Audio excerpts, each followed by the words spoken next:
सभी श्रद्धालु साथियों को नवरात्रि की मंगलमय शुभकामनाएं। माँ कुष्मांडा नवरात्रि के चौथे दिन पूजी जाती हैं। इन्हें सृष्टि की आदि शक्ति कहा गया है, क्योंकि मान्यता है कि उन्होंने अपनी मंद मुस्कान से पूरे ब्रह्मांड की रचना की। माँ कुष्मांडा की पूजा इसलिए की जाती है ताकि जीवन में ऊर्जा, स्वास्थ्य, समृद्धि और भय मुक्ति बनी रहे। कथा सुनाने से यह भाव हर वक्त तक पहुंचना चाहिए कि सृष्टि का आधार शक्ति माँ ही है और उनका स्मरण करने से हर संकट दूर हो जाता है। ऐसे सभी भक्त यदि माँ कुष्मांडा को सच्चे दिल से याद करें, व्रत करें या कथा को श्रद्धा भाव से सुनें, तो माँ कुष्मांडा अवश्य अपनी असीम कृपा बरसाती हैं। प्रिय साथियों, कथा को अंत तक अवश्य सुनें और हाँ, वीडियो के बिल्कुल अंत में माँ कुष्मांडा की महत्वपूर्ण दिव्य वाणी दी गई है। उसे सुनना आपके आत्मिक उत्थान के लिए अत्यंत आवश्यक है। माता कुष्मांडा की कृपा प्राप्त करने के लिए कमेंट में माँ कुष्मांडा अवश्य लिखें। अब प्रारंभ करते हैं माँ कुष्मांडा की यह दिव्य कथा। बहुत समय पहले की बात है, जब सृष्टि की हर सांस में एक पवित्र कंपन गूंजता था और धरती का कण कण देवी देवताओं के अनगिनत आख्यानों से भरा हुआ था। यह कथा है आस्था की, ममता की और एक ऐसे हृदय विदारक कष्ट की जिसे शब्दों में पिरोना भी अत्यंत कठिन है। नवरात्रि का पावन पर्व चल रहा था। चारों ओर भक्ति का ऐसा अनुपम आलोक फैला था, स्वयं अमृत बरस रहा हो। हर घर में दीप जल रहे थे, भजन गूंज रहे थे और हर आत्मा एक दिव्य ऊर्जा में साराबोर थी। आज चौथा दिन था, माँ कुष्मांडा का दिन।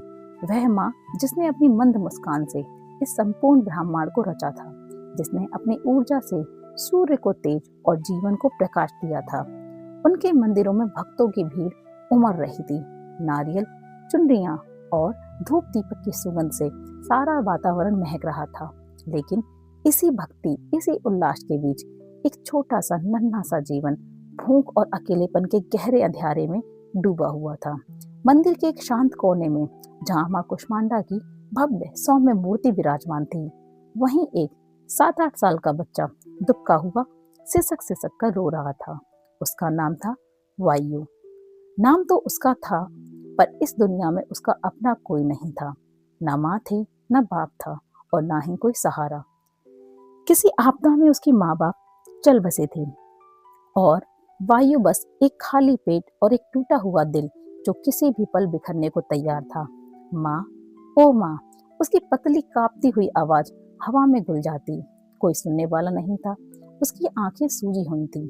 आंसुओं की धारा रुकने का नाम ही नहीं ले रही थी। कितने दिन हो गए थे, वह सोचता, जब से माँ बाप ना जाने कहाँ चले गए। मैं अकेला, बिल्कुल अकेला। सब खाते हैं, हंसते हैं, पर मेरी भूख, मेरे आंसू कौन देखेगा।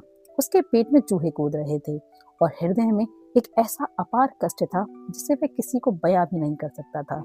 यह कष्ट इतना गहरा था कि मानो उसके छोटे से शरीर में समा ही नहीं पा रहा हो। एक घुटन सी थी जो हर पल जान ले रही थी। उसने अपनी धुंधली आंखों से माँ कुष्मांडा की मूर्ति की ओर देखा। माँ का शांत करुणा भरा मुखमंडल, उनके हाथों में कमंडल, चक्र, गदा, अमृत कलश और धनुष बाण शोभा पा रहे थे। उनकी मुस्कान में एक असीम शांति थी। वायु ने अपनी हथेलियों से आंसू पोंछे और फिर माँ की ओर देखा। क्या माँ मुझे देख रही हैं? उसने सोचा और अद्भुत, उस पल उसे लगा कि माँ की मूर्ति सचमुच मुस्कुरा रही थी। वह मुस्कान जो पहले भी वहां थी, पर वायु को अपने लिए केवल उसके लिए प्रतीत हुई। उस मुस्कान में जैसे एक आश्वासन था, बेटा मैं हूं ना। उस बालक के हृदय में एक विचित्र सी हल्की सी आशा की किरण जागी। उसे लगा शायद माँ ने सुन लिया। ठीक उसी क्षण मंदिर के मुख्य पुजारी आचार्य रमेश जी को अपनी दैनिक आरती के बाद मंदिर का निरीक्षण कर रहे थे, उस कोने से आती हुई सिसकियों को सुनकर ठिठक गए। उनके कदम उस ओर भर गए जहां अंधकार में एक छोटा सा साया दुबका हुआ था। उन्होंने देखा एक नन्हा बालक फटे पुराने वस्त्रों में लिपटा भूख और भय से कांप रहा था और उनकी आंखें सीधी माँ कुष्मांडा की मूर्ति पर टिकी थी। आचार्य जी का हृदय, जो वर्षों की तपस्या और सेवा से परिपक्व हो चुका था, उस बच्चे की दशा देखकर पिघल गया। उनकी आंखों में दया के आंसू भर आए। यह क्या केवल दया नहीं थी, यह उस धरती माता के हृदय का प्रतिबिंब थी जो स्वयं अपने बच्चों के कष्टों को देख देख कर हर पल विलाप करती है। हाँ, धरती माता, यह धरती जिसका नाम ही जगत जननी है, जिसके आंचल में संपूर्ण सृष्टि पलती है, उसे भी बहुत कष्ट होता है। उसके हृदय में एक ऐसी पीड़ा थी जिसे कोई नहीं समझ सकता था। जब मनुष्य पाप और अधर्म की राह पर चलता था, जब एक बच्चा भूख से तड़पता था, जब एक माँ का आंचल छीन लिया जाता था, तब धरती माता के रोम रोम में दर्द उठता है। वह देखती थी कि कैसे उसके ही बच्चे स्वार्थ और लोभ में अंधे होकर एक दूसरे को सताते हैं, कैसे पेड़ों को काटा जाता है, नदियों को प्रदूषित किया जाता है और मासूमों पर अत्याचार किया जाता है। हाय रे मेरे लाल, यह भीतर ही भीतर रुदन कर दी। मैंने तुम्हें सब कुछ दिया, अन्न, जल, वायु, आश्रय, फिर क्यों तुम अपने ही घर को उजाड़ रहे हो? क्यों अपने ही भाइयों का रक्त बहा रहे हो? उसका हृदय जो कभी हरी भरी वनस्पतियों से भरा रहता था, भीतर ही भीतर पत्थर सा हो चला था, पापों के बोझ तले दबा हुआ था। वह चीखना चाहती थी, चेतावनी देना चाहती थी, मानव रुक जा, इस अधर्म का फल बहुत भयानक होगा। पर वह तो माँ थी जो सब सह लेती थी, अपनी संतानों के लिए सब कुछ। उसकी आंखों से कभी कभी ओस की बूंदों के बहाने आंसू झड़ते थे, जो धरती को सींचते तो थे पर उसकी पीड़ा को कम नहीं कर पाते थे। यह विधि के बंधन में बंधी थी, माँ प्रकृति के नियमों से बंधी थी। वह सीधे हस्तक्षेप नहीं कर सकती थी, केवल पीड़ा सह सकती थी और उम्मीद कर सकती थी कि कोई उसकी पुकार सुने। उधर अपने दिव्य लोक में बैठी माँ कुष्मांडा, जो स्वयं जगत जननी है और जिन्होंने अपनी अनंत ऊर्जा से इस ब्रह्मांड का सृजन किया है, वह सब देख रही थी। उनका विशाल हृदय जो सूर्य की ऊर्जा का स्रोत है, जो कभी कभी तीव्र वेदना से भर उठता था, वह देखती थी कैसे उनके ही रचे हुए संसार में, उनके ही बच्चों के बीच इतनी विषमता, इतना अधर्म पल रहा था। कैसे एक नन्हा वायु अपने ही जन्मभूमि पर अकेला असहाय भूखा बैठा था। अरे रे, उनके अधरों से एक निःशब्द आह निकलती, मनुष्य, तुझे मैंने कितनी बुद्धि दी, इतना विवेक दिया, फिर क्यों तू अपने ही राह से भटक गया? क्यों तूने दया और करुणा को ताक पर रख दिया? कभी कभी उसकी आंखों से देखते देखते आंसू आ जाते थे।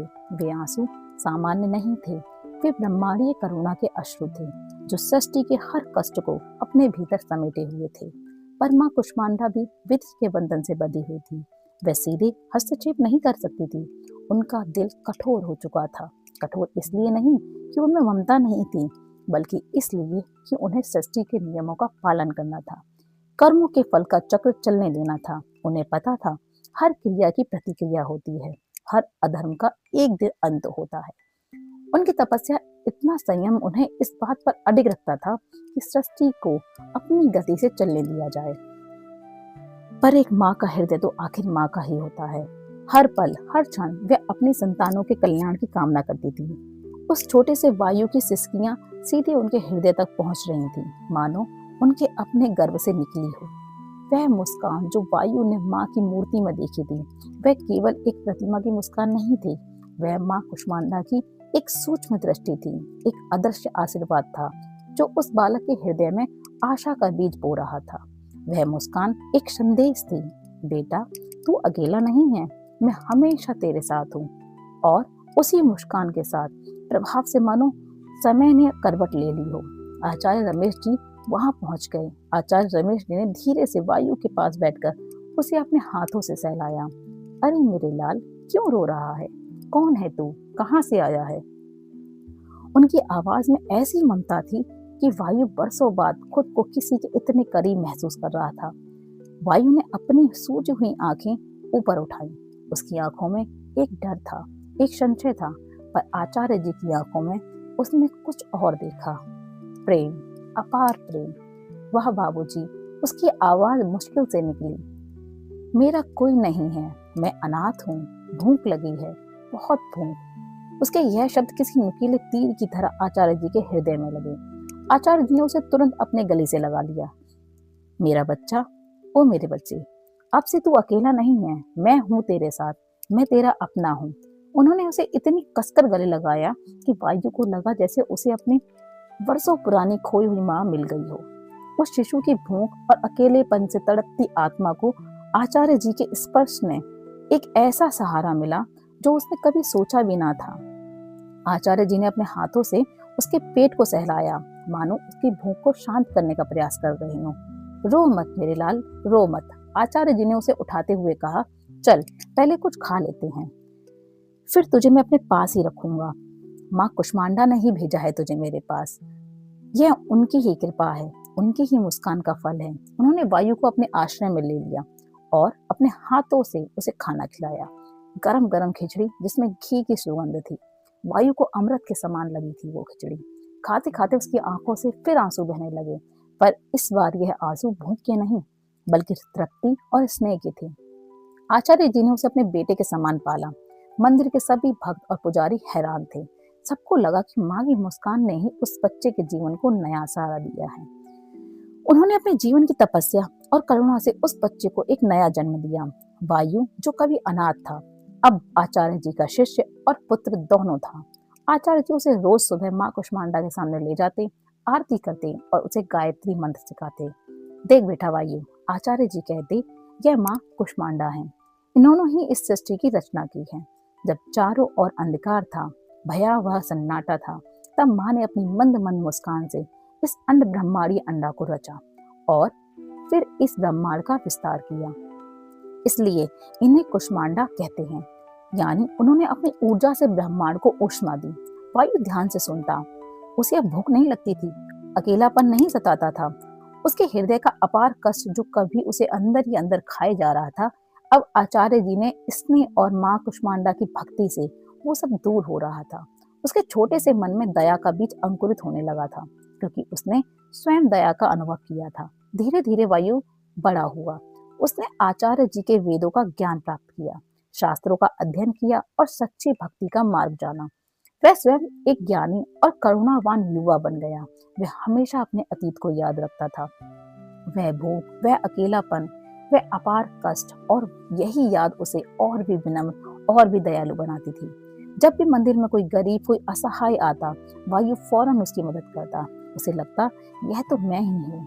यह वही अकेला भूखा वायु है जिसे कभी माँ कुष्मांडा ने अपनी मुस्कान से और आचार्य जी ने अपनी दया से बचाया था। उसकी आंखों में अक्सर अपने बीते हुए कल को सोचकर आंसू आ जाते थे, पर वे आंसू अब दुख के नहीं बल्कि कृतज्ञता और सेवा के भाव के थे। वह समझता था कि धरती माता की पीड़ा क्या होती है। माँ कुष्मांडा की आंखों में कभी कभी क्यों आंसू आते हैं। वह जानता था कि मनुष्यों का पाप और अधर्म कैसे संसार को दूषित करता है, और इसीलिए उसने अपना जीवन धर्म की स्थापना और सेवा में लगा दिया। वह लोगों को शिक्षा देता था कि कैसे क्षमा, दया और प्रेम से ही सच्चा सुख प्राप्त होता है। वायु की कथा दूर दूर तक फैल गई। लोग उसे नवरात्रि का वरदान माँ कहते थे। उसकी कथा सुनकर कई लोगों के हृदय में करुणा जागती। उन्हें अपनी गलतियों का एहसास होता। यह सिर्फ एक बच्चे के जीवन की कथा नहीं थी, यह एक चेतावनी थी उन मनुष्यों के लिए जो पाप और अधर्म में लीन थे। एक पुकार थी धरती माता की और एक संदेश था माँ कुष्मांडा का कि उस दिव्य मुस्कान का जो कहती थी, दया करो, धर्म का पालन करो, क्योंकि अंततः वही तुम्हें बचाएगा। आज भी जब नवरात्रि का चौथा दिन आता है और माँ कुष्मांडा की स्तुति की जाती है, तो वायु की कथा सुनाई जाती है। यह कथा हमें सिखाती है कि चाहे कितना भी अंधकार क्यों ना हो, एक क्षण की दया, एक माँ की मुस्कान और एक सच्चे हृदय की भावना किसी के भी जीवन को पूरी तरह बदल सकती है। यह हमें याद दिलाती है कि हम सब चाहे धरती पर हों या दिव्य लोकों में एक दूसरे से जुड़े हैं और हर कष्ट, हर सुख का प्रभाव पूरे ब्रह्मांड पर पड़ता है। हमें सिर्फ प्रेम और दया के मार्ग पर चलने की आवश्यकता है, क्योंकि यही सनातन धर्म का मूल है और यही हर माँ के हृदय की सच्ची कामना है। वायु की कथा आज भी हर उस हृदय में आशा जगाती है जो कभी टूट जाता है, हर उस आत्मा को प्रेरणा देती है जो रास्ता भटक जाती है। यह बताती है कि ईश्वर की कृपा हमेशा उन पर बरसती है जो सच्ची श्रद्धा और प्रेम से उनकी ओर देखते हैं, और सबसे बड़ी तपस्या, सबसे बड़ा धर्म दूसरों के प्रति दया और करुणा का भाव ही है। और शायद यही वो बात थी जिसे माँ कुष्मांडा ने अपनी उस शांत मुस्कान से उस छोटे से अनाथ बच्चे वायु को समझाया था। एक ऐसी मुस्कान जिसने एक जीवन को नहीं बल्कि हजारों को प्रेरणा दी। और जब ये कथा सुनाई जाती है तो सुनने वालों की आंखों में भी अक्सर बिना किसी कारण के नमी आ जाती है, मानो वे भी उस बच्चे के कष्ट को, उस माँ की ममता को और उस पुजारी की दया को अपने भीतर महसूस कर रहे हो। यह कथा सिर्फ सुनाई नहीं जाती, यह हृदय में उतर जाती है। तो प्रिय साथियों, इस वीडियो में माँ कुष्मांडा की पावन व्रत कथा यहीं पर होती है समाप्त। अब आइए माँ कुष्मांडा की दिव्य वाणी सुनते हैं। एक अनाथ बालक की कथा के माध्यम से मानवता को संबोधित एक दिव्य संवाद, जहाँ करुणा, चेतावनी और आशा से भरी हुई एक पुकार है। मैं माँ कुष्मांडा हूँ, जगत जननी। हे मानव, सुन, ध्यान से सुन मेरी आवाज। मैं वही कुष्मांडा हूँ जिसने मंद मंद मुस्कान भरकर इस अनंत सृष्टि को जन्म दिया था। जब चारों ओर अंधकार था, शून्य था, मृत्यु का सन्नाटा था, तब मैंने ही अपने इन कोमल मुस्कान से उस ब्राह्मणी अंड को रचा और उसमें जीवन की ज्योति जलाई। सूर्य का प्रकाश मेरी ही ऊर्जा से चलता है और तेरी सांसें, तेरी तेज, यह भी मेरे ही कारण है। पर हे मेरे लाल, आज मैं बोल रही हूँ क्योंकि मेरा हृदय भारी है, आंसुओं से भीगा है। तूने देखा होगा उस छोटे से बालक वायु को, हाँ वही, भूखा, अकेला, टूटा हुआ, जो मंदिर के कोने में सिसक रहा था। क्या तुझे पता है, उसका दर्द मेरा ही दर्द था। उसकी सिसकियां मेरे हृदय में छाले बना रही थी। जब उसने मेरी मूर्ति की ओर देखा तो मेरी मुस्कान ने उसे सहारा दिया। पर मेरे बेटा, सोच, ऐसी स्थिति क्यों आई? क्यों एक मासूम बालक भूख और अकेलेपन में तड़पता रहा? हे मानव, तू भूल गया कि दया ही सबसे बड़ा धर्म है। तू भूल गया कि यह धरती माता तेरी जननी है। आज लोभ और पाप की आंधी ने तुझे अंधा कर दिया है। तू अन्न को बर्बाद करता है, जबकि कोई बच्चा भूख से मर जाता है। तू पेड़ों को काटता है, नदियों को मैला करता है और सोचता है कि तुझ पर कोई प्रभाव ना होगा। पर सुन, जब धरती माता रोती है तो उसका आंसू ओस की बूंद बनकर गिरता है। जब नदियां कराहती हैं तो बाढ़ बन जाती हैं। जब आकाश चीखता है तो बिजली गिरती है। यह सब चेतावनी है, मेरी चेतावनी है। ओ मेरे लाल, मैं तुझसे क्रोध में नहीं बोल रही हूँ। मैं माँ हूँ। माँ तो हमेशा ममता से ही पुकारेगी। पर मेरा दिल जल रहा है, जैसे किसी माँ का आंचल खींच लिया गया है। क्या तुझे पता है, जब तू अधर्म करता है तो मेरी आंखों में अदृश्य आंसू झरते हैं। जब तू किसी अनाथ की थाली छीनता है, किसी गरीब की हंसी को चलता है, तब मेरे हृदय से आह निकलती है। हे मानव, मत भूल, मैंने तुझे शक्ति दी है, पर यह शक्ति सिर्फ सेवा और धर्म के लिए है। अगर तू इस शक्ति का प्रयोग स्वार्थ, हिंसा और लोभ में करेगा तो तेरे ही हाथों तेरा विनाश लीला होगी ही होगी। कर्म का चक्र बड़ा कठोर है बेटा, मैं भी उसे नहीं रोक पाऊंगी। जैसे वायु ने अपना दुख सहा और फिर दया से जीवन पाया, वैसे ही हर आत्मा को अपने कर्मों का फल मिलेगा। पर अगर तू चाहे तो करुणा और सेवा से अपनी और अपने वंश का भाग्य बदल सकता है। ओ मेरे बेटे, क्या तुझे पता है, मैं हर रोज तेरी आरती, तेरे दीप, तेरे नारियल को देखती हूँ, पर उससे ज्यादा मैं तेरे कर्मों को देखती हूँ। तेरे हाथ जोड़ने से बड़ा है तेरे हाथों में किसी भूखे को रोटी देना। तेरी घंटियों की गूंज से ज्यादा पवित्र है तेरी करुणा की आवाज। तेरे बड़े बड़े यज्ञों से भी महान है तेरे आंचल से किसी अनाथ का आंसू पहुंचना। याद रख बेटा, यदि सनातन धर्म है, यही सच्चा व्रत है, यही सबसे बड़ी पूजा है। देख मेरे लाल, वे आचार्य रमेश जी, जब उन्होंने वायु को गले लगाया, खाना खिलाया और उसे बेटा बना लिया, उस क्षण में मेरी सच्ची आराधना हुई। उस दिन नवरात्रि की आरती सबसे पूर्ण हुई, क्योंकि उस दिन एक भूखा पेट भरा और एक टूटा दिल फिर से जुड़ गया। समझ ले, यही है धर्म की जड़, दया और सेवा। हे मानव, आज मैं तुझसे एक निवेदन करती हूँ, मुझे फूल मत चढ़ाओ। अगर तेरे पड़ोस में बच्चा भूखा सो रहा है, मुझे सोने का मुकुट मत पहनाओ। अगर तेरे गांव की बेटी बिना चप्पल की तपती धरती पर चल रही है, मुझे मीठे पकवान मत अर्पण करो। अगर तेरी गली में कोई बूढ़ी माँ सूखी रोटी को तरस रही है, सुन, मैं तेरे मंदिर की मूर्तियों में नहीं बंधी हूँ। मैं तो तेरे हर श्वास में, तेरे हर कर्म में, तेरे हर भाई बहन की आंखों में बसती हूँ। अगर तू वास्तव में मेरी पूजा करना चाहता है तो दया कर, सेवा कर, क्षमा कर। हे कलयुग के मनुष्य, समय अभी है, अभी भी तू बदल सकता है। अगर तू धरती को माता मानकर उसका सम्मान करेगा, वह तुझे दुगना अन्न देगी। अगर तू जल को देवता मानकर उसका संरक्षण करेगा तो नदियां अमृत धारा बनकर बहेंगी। और अगर तू अपने भाई बहन में परमात्मा देखेगा तो तेरे जीवन में अंधकार सदा सदा के लिए मिट जाएगा। ओ मेरे लाल, मैं तेरे लिए दुखी हूँ पर आशा भी रखती हूँ।